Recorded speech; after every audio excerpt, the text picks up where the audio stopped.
guys, kenalin nama aku Enes Deborah dari kelas 1010. Di video ini aku bakal kasih tahu kalian beberapa hal mengenai Kerajaan Kediri. Selamat menyaksikan.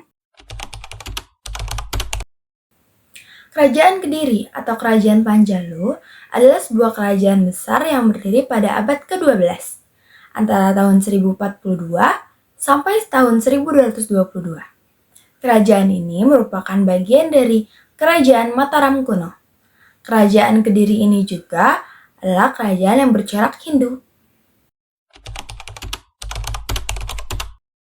Wilayah kerajaan Raja Erlangga dikenal sebagai Kahuripan. Pembagian kerajaan tersebut dilakukan Brahmana Sakti bernama Empu Barada. Kedua kerajaan tersebut dikenal sebagai Kerajaan Jenggala atau Kahuripan dan Kerajaan Panjalu atau Kediri. Kerajaan ini dibatasi oleh Gunung Kawi dan Sungai Brantas, seperti yang dikisahkan dalam Prasasti Mahaksubya 1289 Masehi, Kitab Negara Kertagama 1365 Masehi, dan Kitab Calon Arang 1540 Masehi. Pada awal masa perkembangan, Kerajaan Kediri tidak banyak diketahui orang. Prasasti Turun Hyang II pada tahun 1044 yang dikeluarkan Kerajaan Jenggala hanya memberitakan adanya perang saudara antara Jenggala dan Kediri sepeninggal Raja Airlangga.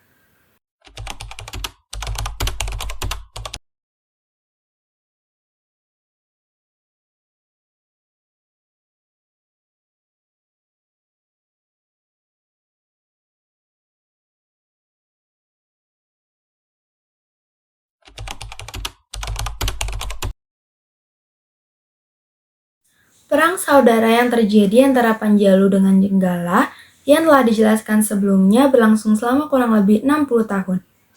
Kemenangan dari Kerajaan Panjalu yang membuat pusat pemerintahan dipindahkan dari Daha ke Kediri, sehingga hingga saat ini lebih populer dengan nama Kediri.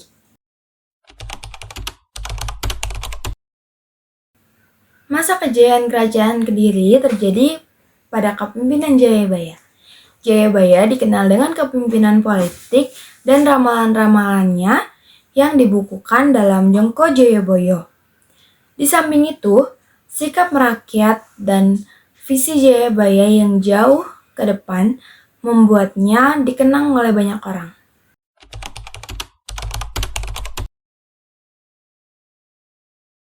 Dan yang selanjutnya mengenai runtuhnya Kerajaan Kediri. Runtuhnya Kerajaan Kediri ini terjadi pada masa kekuasaan Raja Kertajaya, seperti yang dikisahkan dalam Kitab Pararaton dan Negara Kertagama. Pada tahun 1222, Kertajaya dianggap telah melanggar agama dan memaksa Brahmana untuk menyembahnya sebagai dewa.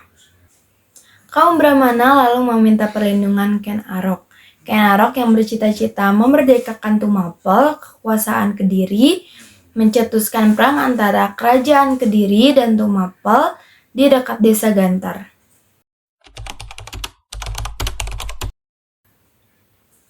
Dan keberhasilan Ken Arok mengalahkan Kertajaya menandai runtuhnya Kerajaan Kediri yang kemudian menjadi kekuasaan Tumapel atau Kerajaan Singasari.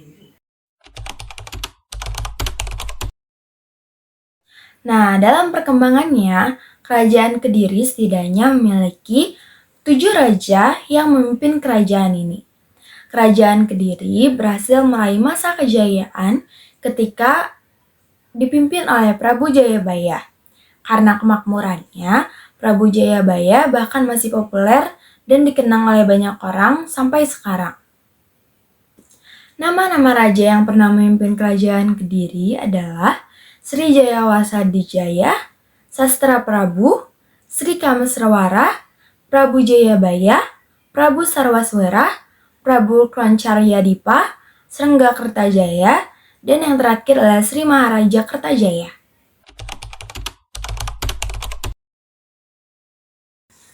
Nah, Kerajaan Kediri ini juga memiliki beberapa peninggalan dalam bentuk prasasti. Apa aja sih peninggalannya? Peninggalan yang pertama adalah prasasti Sirah Kating, yang ada dalam 1140 Masehi. Prasasti yang satu ini dituliskan tentang kisah Raja Jayawarsa yang memberikan hadiah kepada masyarakat di Kerajaan Kediri berupa tanah. Yang kedua, Prasasti Ngantang pada tahun 1135 Masehi. Isi dari peninggalan Kerajaan Kediri ini ialah sebuah cerita mengenai Raja Jayabaya yang memberikan hadiah kepada masyarakatnya di Desa Ngantang berupa sebidang tanah bebas pajak. Dan yang ketiga ada Prasasti Jaring pada 1181 Masehi.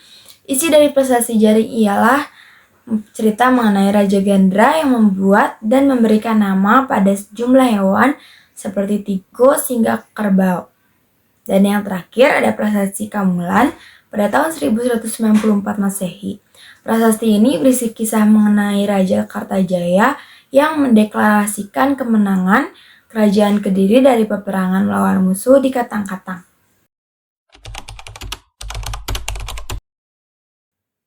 Dan yang selanjutnya mengenai kehidupan sosial Kerajaan Kediri. Masyarakat Kediri tidak menganut sistem kasta, seperti disampaikan dalam kitab Lugdaka. Dalam kitab tersebut disampaikan tinggi rendahnya martabat seseorang tidak ditentukan oleh dasar keturunan dan kedudukan, tetapi berdasarkan tingkah lakunya.